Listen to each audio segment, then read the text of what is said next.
Dito sa ating programa live, dito sa ating studio, ang ating pong mga makakakwentuhan ngayong hapon ng ating mga partner Rotarian. So balikan natin sila sapagkat ang gaganda po ng kanilang mga programa at proyekto. Pero syempre sila po ay bago lang, tama? Kaka-charter lang po nila. So ang wala po iba kundi ang Rotary Club of Taytay Renaissance sa ilalim po ng Rotary International District 3800. Ayan. Lagi na rin na po nating nakaka-partner yung ibang mga clubs po, no, sa 3800. So unahin muna natin, past president ito ito po ang laging nating kakunik. Natatandaan po ninyo pagka tree planting pinag-uusapan, million trees. Di ba? Pinag-uusapan dito, milyong mga puno. Sir Romel Mina, ang kanila ding Charter Secretary. Sir Romel, magandang hapon. Welcome back po sa Public Service Hour. Good afternoon, Ms. May. At it's good to be back here. At gusto kong batiin ang lahat ng mga televiewers nyo at lahat ng mga nakikinig sa DCRH. Ayan, welcome back po. At syempre, pakilala natin ang kanilang Charter President. Ayan, actually, second time na sa Public Service Hour. Of course, malang iba kundi si CP Liza Lex Santiago. Ayan, CP Lex, magandang hapon. Good afternoon, Ms. May. Gaya nga ng sinabi ni Pipi Romel, it's good to be back here. Ayan. Last year. Yeah. Opo, natutuwa din kami at makakapartner ulit namin kayo. At syempre kasama po nila ang president nominee nila. Ayan, mga kaibigan, kundi si Sir Amando Carino. Yes. Sir Amando, magandang hapon. Magandang hapon, Mami. Mga ganun si Sir Magandang hapon din sa iyong mga masugid na taga-subaybay sa iyong programa na Public Service Hour. Ayun. Magandang hapon po sa lahat. Ang tikas ng Sir Amando. Anong tawag po sa inyo? Anong nickname nyo? Amando po. Amando talaga. Ayan, Sir Amando. And of course, ang isa pa rin Rotarian natin, Ma'am Daisy Carino. Ma'am Daisy, Okay, magandang hapon. Magandang Miss hapon. May, at sa mga followers ng DZRA. lapit ka sa mikropono. Ma'am. Ayan. Welcome po sa Public Service Hour. Okay. Ayan. Good afternoon, Miss May, and sa mga followers ng DCRH. Ayan, magandang hapon at natutuwa kami dahil bagong panganak pa lang Opo. ang Rotary Club of Renaissance. Ayan, ano ang kasaysayan ng Rotary Club of Renaissance? Paano nabuo muna Opo. si P. Lex? Yes, good Ilang mga afternoon po, members Ms. meron May. na? Opo, Oho. as a newly chartered club of 3800 and as a charter president of Rotary Club of Taytay Renaissance, we have 58 members. Members. Yes. And yes. Pagka ba mayroong pinapanganak na bagong club sa Rotary, paano pa yun? Paano nagsisimula at paano nabubuo? Actually, Sir Romel. Ms. May, Oo. merong mga Rotary clubs na sina-charter Mhm. na lahat ng mga members puro baby Rotarians. Opo. Meron naman mga Rotary club like this club, yung Taytay Renaissance. This is a combination of Rotarians Yes po. coming from their previous clubs. Tapos meron kami mga na-recruit na probably close to 28 na mga new members. Then, all we have to do is to submit our letter intent to the Rotary International at including the list of all the members and their classifications. Opo. Then, sinasubmit po yan sa chairman ng Membership Development Committee at sinacertify ng governor at saka ng district secretary. Ayun. Kaya ako natatanong kasi ang dami-daming Rotary clubs, nakakatuwa kasi mas marami ding natutulungan. Exactly. Pag nagsasama-sama, so ibig sabihin pag may pinapanganak, common goals Yes. is really to help, To help, Yes. yes. para tumulong. Yes, So sa tama. inyo po anong mga kasi you have your areas of focus, so anong mga signature project ng inyong chartered okay. club ngayon na si P. Lex? Yes. Our goals is to attract more members whose values Rotary's values as and passionate in service, and we will develop our service project, impactful service project to address the local and global needs and to involve my club's involvement in the community and visibility and to support the Rotary's international initiative and goals. Ang daming goals Yes. di ba? Opo. Ang daming project. Ayan, pag sinabing president nominee, Sir Amando, ikaw isusunod? Yes. Actually, hindi pa Hindi po. pa, hindi pa. Meron pa po May yung president-elect. May president. Yung president-elect nga po pala. And then, Kayo Ako na. po yung next O kasi one. ganun ang preparasyon ng opisyal di ba? Yeah, So, ibig sabihin, yung nakaupo ngayon, ang laki ng chance mo na matuto na rin habang ikaw ay naririyan na rin. Tama po kayo, Ikaw ma'am. yung susunod.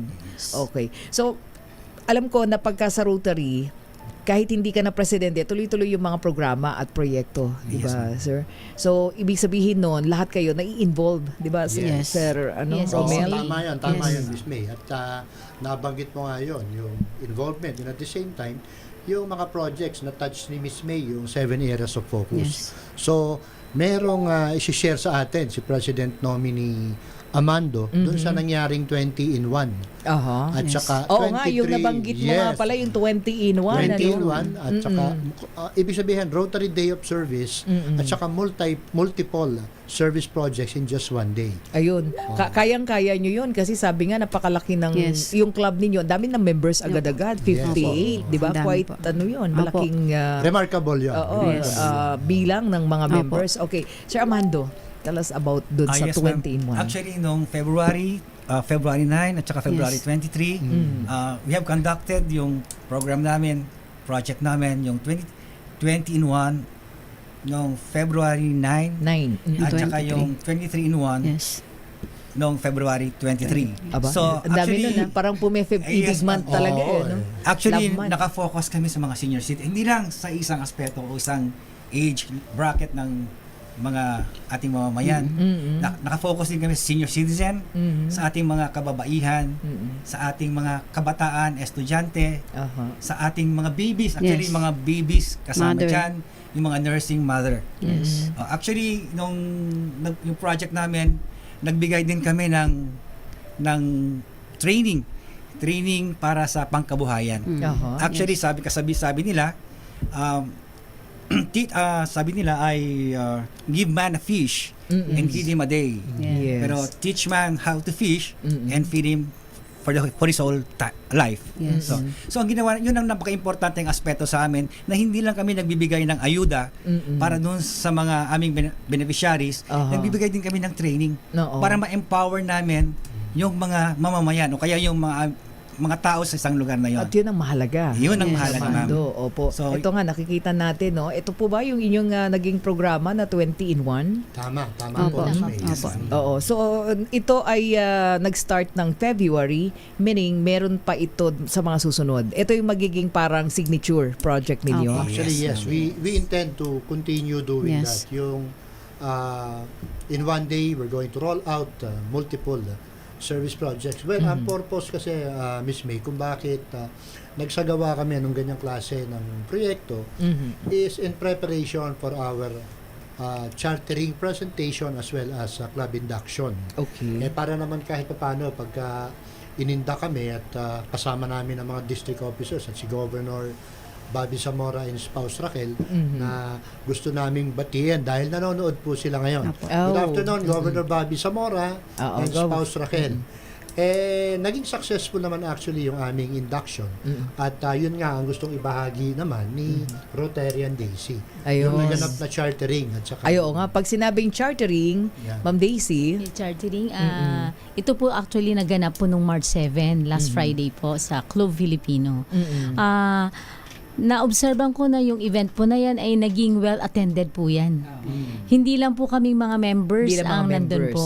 Nagulat po kami dahil napuno po yung napakalawak na bulwagan po na saan ginanap yung induction po. Opo. At hindi lang po mahalaga po yan. Nakita rin po namin yung support ng lahat ng Rotarians ng Rizal at the same time yung support ng family namin. Opo. Kasi inano po ni CP Lex na involve namin ang mga family members namin. Kaya napakasaya po yan. Ang overall experience ay hindi po susukat po kasi napakasaya. Lahat po ay umuwi na masaya. And isa po na naging highlight po dun yung simpleng food pero lahat po ay nag-enjoy. oo, kasi pag sinabi mong chartering, ito yung simula. Simula Ano? po. Opo. Simula ng lahat. Okay. Paan, Ito po yung parang time bahay. ito po yung time na nag-introduce ang Rotarian sa mga newly recruit Aha. na kung saan ito na po nagbigay sila ng clear knowledge Lalo na po yung nagbigay po ng message si Governor Zamora at saka si CP Lex na talagang kung ikaw po ay baguhan ay ikaw po ay magpapatuloy na mag-support at ma-perform mo yung task mo para magampanan yung goals at ng isang Rotarian. Oo, so meaning sa RI District 3800, kayo ngayon yung bunso. Yes. Yes. Oo. Kami Ilang yung- clubs na ba meron? Kumbaga, Ano? kami si pang 106. 106. Ang dami din, Baby no? kami. Madami din, Oo. Tama-tama yun eh. Imagine na ano nyo pala, ka-district nyo pala yung aming pupuntahan ang Rotary Club of Lubang Island this coming Friday. Para sa medical mission namin. Sa Lubang Island, kaya pupuntahan namin yan. Dahil ang dami po nakatutok sa amin yan eh. At first time namin mapupuntahan ng Lubang. But anyway, so going back po sa inyo, so meron kayong 7 areas of focus and of course, itong after chartering, Ma'am Lex, Apo. ikaw ang charter president eh. Apo. So ibig sabihin, saan iikot ang programa mo? Dito ba sa 20-in-1 na or meron pa? Sa ngayon po, meron pa kaming project kagaya po ng Women's Month po. Ayun, mahalaga yung Women's Month sa magpa-project po. atin. Opo. Yes. Diba? Opo. Minus muna yung mga lalaki dito. Sige, Tama. kasama babae ito. Bida mo na kayo. Yan po ang Yes, next Ma'am na Lex. project namin. At saka magkakandak po kami ng seminar sa mga school po at saka sa mga teacher. Yan po ang pinaplano Seminar namin. para po saan? Sa mental peace Oh, and health. napakahalaga nun. Opo. Sa mga panahon na to. Empowering Oo. women. Opo. Ang dami kasing pwedeng gawin when you say empowerment para sa mga kababaihan. So ano ba Sir Romel, pag-usapan nga natin to. Ano bang makabagong level ng women empowerment ang pwedeng gawin sa mga panahon na to? Although alam natin, ang daming challenges Yeah. 'di ba? Daming challenges lalong-lalo na sa mental health. Tama. Well, alam mo, Miss May, yung club namin, 60% are women. Ay, ang charter president namin, Wow, even woman. the president-elect is a woman. Okay. Then, ang aming seminar, ang objective really is to educate the participants na here in the world, napakarami pa rin bansang hindi equal yung opportunity ibinibigay sa kababaihan. There are countries na hindi pinaboboto ang babae. There are countries na hindi allowed magmaneho ng sasakyan ang babae. Yes. Oo. And Para meron- makaluma na masyado yung Exactly. ganun, ano? Di ba? Merong pag-aaral ang United Nations na sinasabing dalawang posisyon, parehong ginagawa, pero bakit mas mataas ng 23% ang sweldo ng lalaki sa mga babae? Gusto namin maging aware ang mga tao and at the same time, upang imulat ang kababaihan that half of the world's population ang bumubuo kababaihan. Kababaihan, So, half tama. of the world's potential din, iti-deliver ng kababaihan. Yes. Yun yung aming advocacy. Kasi our club, ang intention really is laging aligned ka with RI. Bukod kasi sa 7 areas of focus, yung mga nakaraang RI president or president of Rotary International, merong nagsusulong ng mental health. Merong nagsusulong ng empowering women. Ngayon, kami nasa for almost a decade now, ang Rotary International din proponent ng tinatawag na DEI, yung diversity, Yes, equity and inclusion. inclusion. Kaya nga napakalaking welcome development sa amin na nakasama namin si President nominee Amando at saka si Yes. si Spouse Daisy na guidance counselor sa mga learning institution. Aha. Kasi kahit papaano, maikakaskade nila ito dun sa kanilang mga elementary schools and high schools na importante ang diversity, equity, and inclusion. If we want to achieve really an economic growth, napaka-importante talaga ng empowering women and at the same time ng DEI. Ayun. Natutuwa ako pag ang pinag-usapan women empowerment, lalaki ang nagsasabi. Kasi nakikita natin yung kanilang pagmamahal Kaya nga. sa kanilang mga asawa. Yes. Napakahalaga Kaya nun. ako, Miss May, Di ba, Sir Armando? Ako Opo kasi kayo. lumaki ako, may kasama ako sa bahay na 6 na babae. Ayun. Okay, ang laking opportunity. But anyway, so kabilang sa inyo yung maternal health Opo, care, maternal no? Yes, kasama yan. So may programa kayo para dyan. CP Lex. Yung pong sa 20-in-1 po namin at saka yung 23-in-1, nagkaroon na po kami ng sa mother po, yung pap smear. Tapos nagbigay po kami ng mga milk for yung sa nursing mother at saka sa mga babies, vitamins and hygiene kit for the mother. Ayun. Yan po. Ayun, ang sarap pag-usapan pag ang daming programa. Sandali lang po ha, babalikan ko kayo. Sandali lang. Oras natin, 47 minuto makalipas po ang 3:00 ng hapon. Ang balitang ito